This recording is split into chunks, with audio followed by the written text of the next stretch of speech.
This young couple turned an old church bus into stories about people quitting their jobs, buying RVs, and traveling across the country are becoming more and more common. I know it's something I'd like to do at one point, maybe soon. Young people are becoming more and more adventurous and willing to put their dreams first. That's what this young couple did, and the results speak for themselves. Check out their story that follows.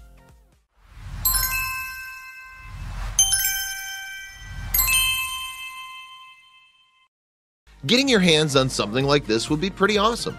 There are so many ways you can customize one of these into your own ultimate road trip bus.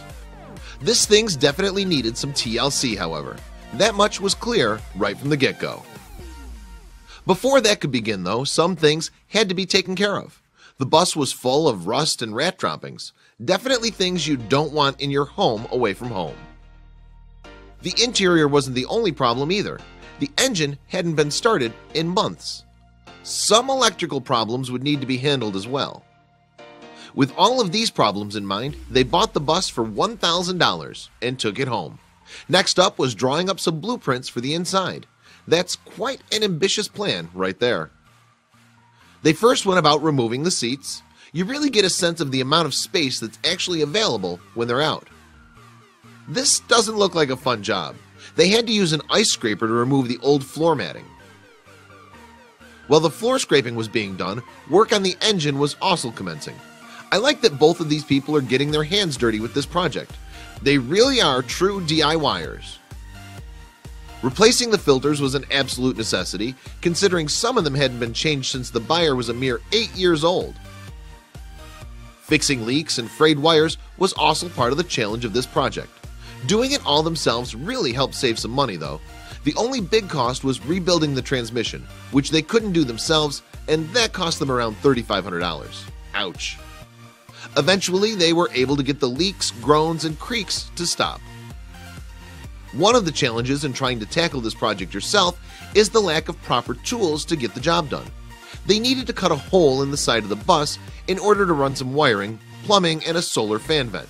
Without the proper tools, however, he settled for drilling holes in a circular pattern and then filing through the excess metal. After laying some padding down, they started to install the floor. It was simple, snap-together pieces from Home Depot. They decided to give the roof a little touch-up paint after the floor was done. After the floor was laid down and the roof painted, it was time to start a new project.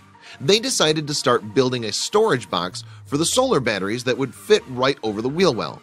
A recycled piece of IKEA furniture was used for the material. Reddit was a huge help in installing the solar panels themselves. There were definitely mistakes they made, though. The first attempt at arranging the batteries was a complete and utter disaster, so much so that it almost destroyed the entire assembly.